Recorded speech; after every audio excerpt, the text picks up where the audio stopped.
Hey guys, it's GRM. So now that I'm in the cauldron, I want to do a quick video talking about patch notes. This patch 1.4.276.0, I actually did have a hand in. Some of the changes I wanted did get in here. So let's just dive into it and talk about a couple of things. So first, the Shadowhawk, one of the two new legendary mechs. The Shadowhawk is definitely the more interesting one in my opinion. Um, so I think it's incredibly strong. It's probably going to be OP, to be completely frank.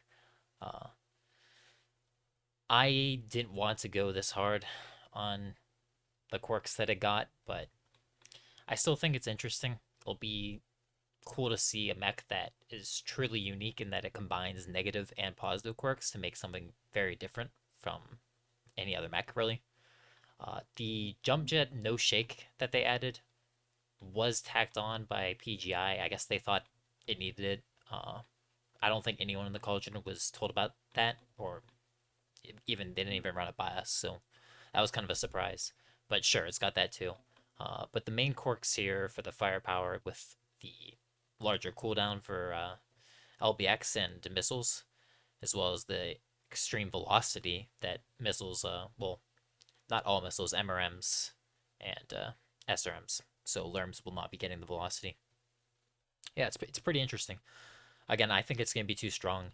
I did not. I voted against this heat quirk being added specifically because I really didn't feel like it needed minus 10% heat. But yeah, sometimes just get outvoted, unfortunately, in the cauldron. So this is it. We'll see how it turns out. Some people think it's going to be too weak. Some people think it's going to be too strong. It's definitely going to farm a lot of damage, even if it doesn't kill things very well. I still think it's going to kill things very well if you build it right, but we'll see. Marauder. Yeah, Marauder's less interesting, but still very interesting hard points. Let's see if I can't open this up. Yeah, so you can see that it's got quite a few energy, quite a few ballistic hard points. Has very good mounts for a lot of different builds. I've already seen people talking about running 2 Gauss, 3 AR large with a standard engine. So if you lose the right torso, you're not going to care too much. You still have 3 AR large. Great peaking profile, be great for tanking. Um, the default loadout is honestly pretty solid too. 4 LB10s and a bunch of small lasers is definitely like that's a lot. I'd probably lower the engine and put SPL in myself and just go full DPS, but you can do a lot of things with this. I think. Uh, yeah, it'll be interesting to see what the strongest build for it ends up being. It's got strike capacity +2, so that's gonna be fucking annoying to be completely honest. But it's kind of a unique quirk to give it. Personally, not a fan of like the huge hardpoint inflation that these legend mechs are getting, but you know, what can you do? It's the direction PGI and some other people in the cauldron want to go, so that's what we're doing. I'm much more happy with the Shadowhawk, even though again I think it's gonna be too strong. I think it's like actually what a legend mech should be, rather than just extra hard points and some generic kind of lame additional quirk to just make it even stronger. Let's just move on. Yeah, map adjustments are good. Free Worlds Coliseum map adjustments with the pillars. I don't quite know how it's going to turn out, but I was happy to see this. Um, you'll notice that the ridge on the top of the map, or I should say like the left side of the map, right side, depending on which team type you spawn on, but the ridge is higher than the HP trees, as they're being called. So if you're on the ridge, you can shoot or lock the mechs that are standing on the top, and you can see that it's very flat. There's not a lot of cover. So if you're standing up on one of these HP trees, um, it's gonna be very easy to lurm you and to pop tar you and to just shoot you with anything from the hill, especially. So I don't think it's gonna be too much of a problem with people abusing standing up on the again HP trees as I'll continue to call them and shooting down. I think the angles from the top hill are probably on average better and it's probably safer. So it should provide some additional cover and maybe some movement options for some mechs. But I don't think it'll be a huge problem of like snipers sitting up there. Um, so overall, I'm kind of excited to see how it plays out. Hopefully, it's better than the current iteration we have. Uh, some Osiris changes. I think they're good changes. I definitely was for some of these. like this Osiris 4D, losing 5% heat, adding 10% range. Some of this is just to kind of differentiate it from other options. So giving it, in my opinion, this is a buff. And I'm trying to think. Yeah, this is a buff too. The Osiris 1V as well. Nothing huge, but again, just trying to differentiate it from other options. Um, we'll see if the 4D gets played a little bit more. I'll definitely try it myself. Um, I have liked playing the 4D in the past, but right now it's just outclassed by other medium laser light mechs like the Javelin, Firestarter. So there's not really a reason to play it right now. And speaking of that, Firestarter 9A getting its 10% energy range removed. Again, this is to kind of bring it in line with other options like the Javelin, like the Osiris. As it stood, the Firestarter 9A was just better than pretty much any other option for that type of build. Um, but with this quirk removed, it should be closer. It still is going to be a top choice just because it has more energy hard points, because it has JJs, because 35 tons. It's kind of got everything going for it. So I definitely don't think the Firestarter 9A is going to be irrelevant. You'll still see it played.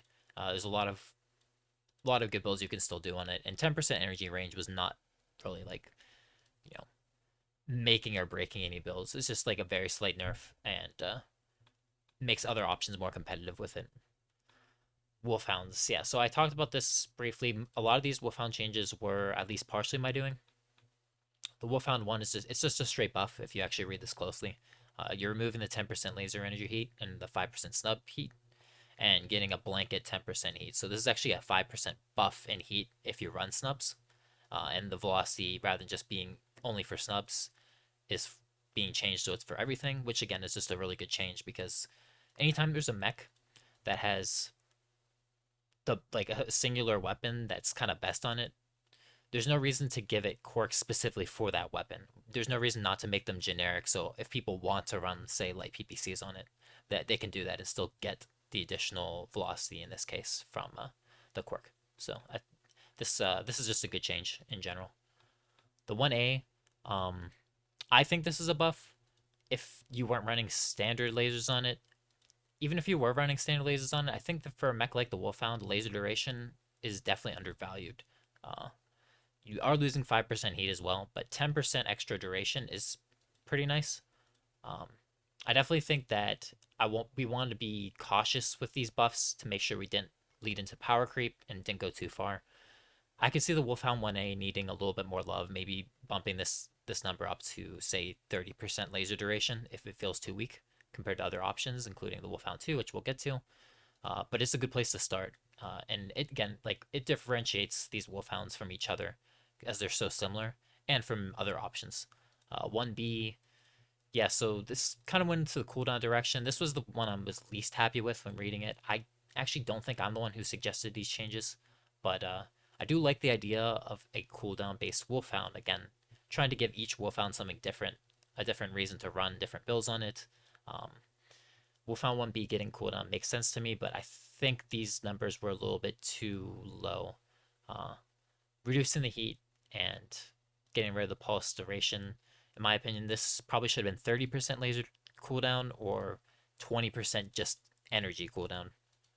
That would have meant that you might have seen like some snubs on it, uh, which has been a problem with very high cooldown on snubs or PPCs in general.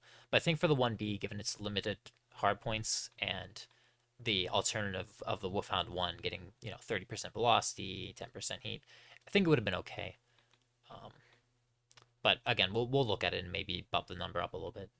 Wolfhound 2, yeah, so this is a slight nerf if you were running ER lasers on it. I actually wanted this to be a straight buff and get 20% heat, increase laser heat to 20% instead of 15. So it would have just been a buff for all builds. Would have been the same if you only ran ER lasers, but a buff for every other build.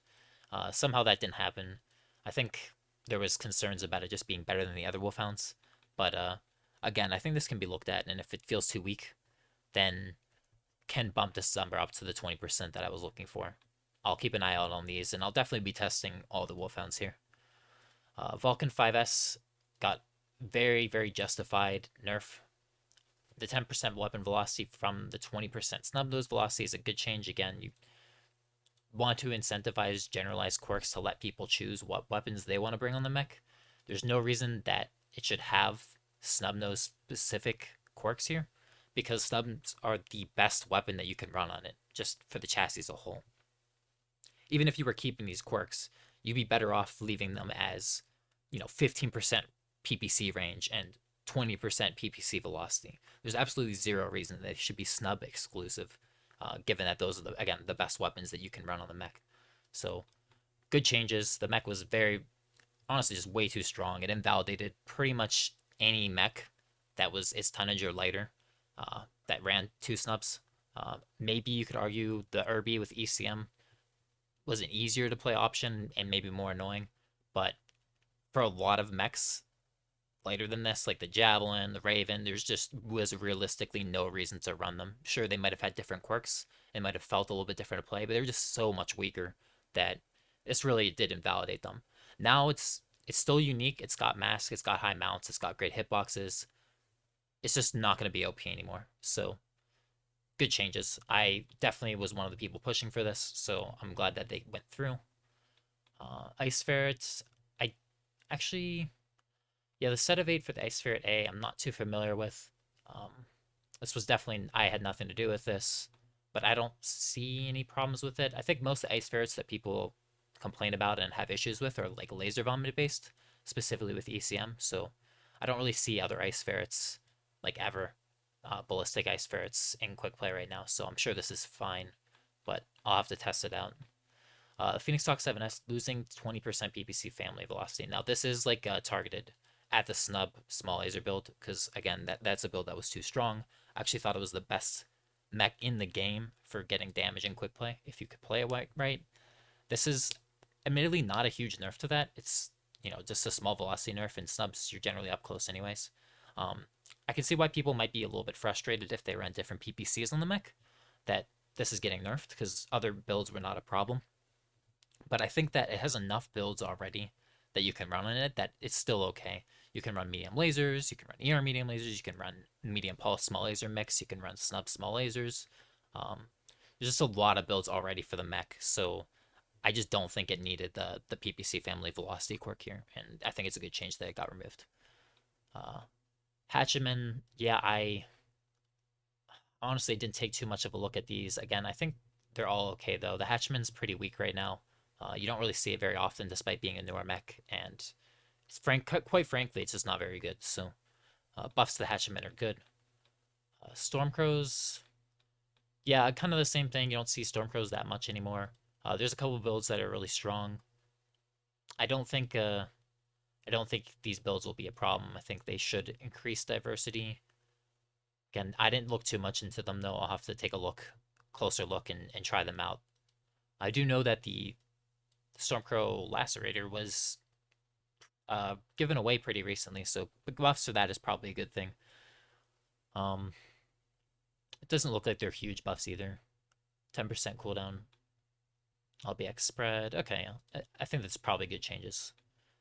The Invictus, I think this is just a good buff for build diversity. Anytime you saw an Invictus, or at least anytime I saw an Invictus, it was always running MRMs. Giving it some SRM buffs, fine for me. Maybe adds to the quirk spam a little bit, but definitely not a bad change.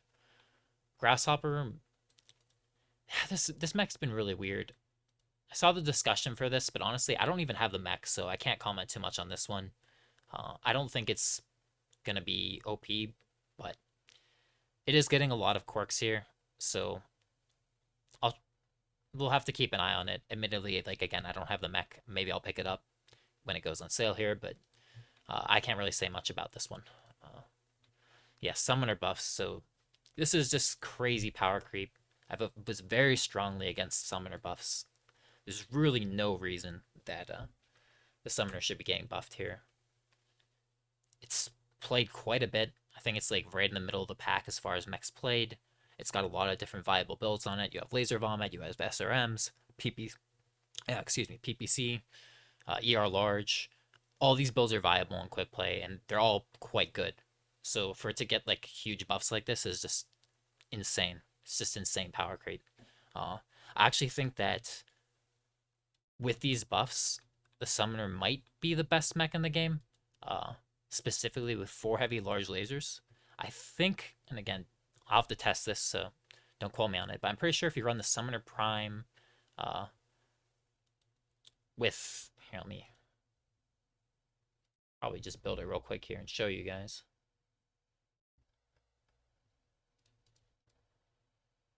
I think that like this, you can alpha strike this. So you have the option to fire the 2 high mounted ones and just kind of, play the peak game, or whenever you want to full expose, you can alpha strike and deal 72 damage. And that's pretty insane for a mech that's as mobile, you know, as tanky, has such high agility. This mech's going to be nuts if you can alpha strike, which I'm pretty sure you can.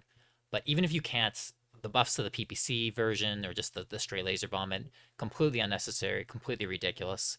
Definitely felt like there was some favoritism towards this mech in the Cauldron, and it was mostly changes based on bias rather than facts. Unfortunately, a lot of people that uh, I think generally make changes for what's best for the meta, what's best factually, kind of let this one slide because of their own biases. So it's pretty disappointing to see, to be honest. But I guess we'll see. We'll see how the meta turns out with the summoners. Black Knight getting some love. That's fine. Black Knights are all relatively weak. The laser vomit ones are pretty good, but I can see that this is ballistic and missile targeted, so I am completely fine with this. Timberwolf, slight changes. Nothing with lasers again, so uh, nothing that's going to be a problem. Anyway, this is just quirk cleanup. Uh, yeah, so Fafnir's, the armor is being redistributed because the hitbox has changed. So as of right now, people are just losing side horses all the time because all the armor quirks are kind of stacked on the CT from what the old hitboxes were. So it's just kind of fixing that. It's a good change. Um, Hopefully it'll make the Fafnir's more enjoyable for people. So should be just received very positively, I imagine. Um, Jump jets being changed for 90 to 100 ton mechs. This is okay, I guess. Um, I'm not I'm not a huge fan of one jump jet being able to get you wherever you want in an assault mech, but this does buff like extra jump jets on top of that. I'm a little bit concerned with like some really heavy turret type mechs that just like boat ER large, getting up to some spots that probably isn't a good thing for them to be able to get up to. But at the same time, it is quite an investment to put a jump jet on your mech, specifically more than one. For the assault mechs, one jump jet is usually seen as great value. Extra jump jets usually not so, but maybe with this change, maybe buffing the jump jets, you'll see a couple of mechs put on maybe 2 or 3 jump jet class ones on and be able to get to some interesting spots. I don't know. ISB Galactic Probe just basically being made viable was completely unviable before this change. So while some people might be frustrated because lore, some other reason, it's a good change. There's really no reason to not have it only be 1 slot and have its weight reduced. I still don't think it'll see that much use, to be honest, but at least now it's usable and should be used at least in some scenarios. Moonwalker just getting fixed. The lower arm actuators were not working, and now they are. So, yeah, that's the patch. Honestly, very, very unhappy about the summoner changes, like I mentioned, but some good stuff in here too. We'll have to keep an eye on the Wolfhounds specifically, and maybe buff them if the changes end up leaving them still too weak. We'll have to keep an eye on that.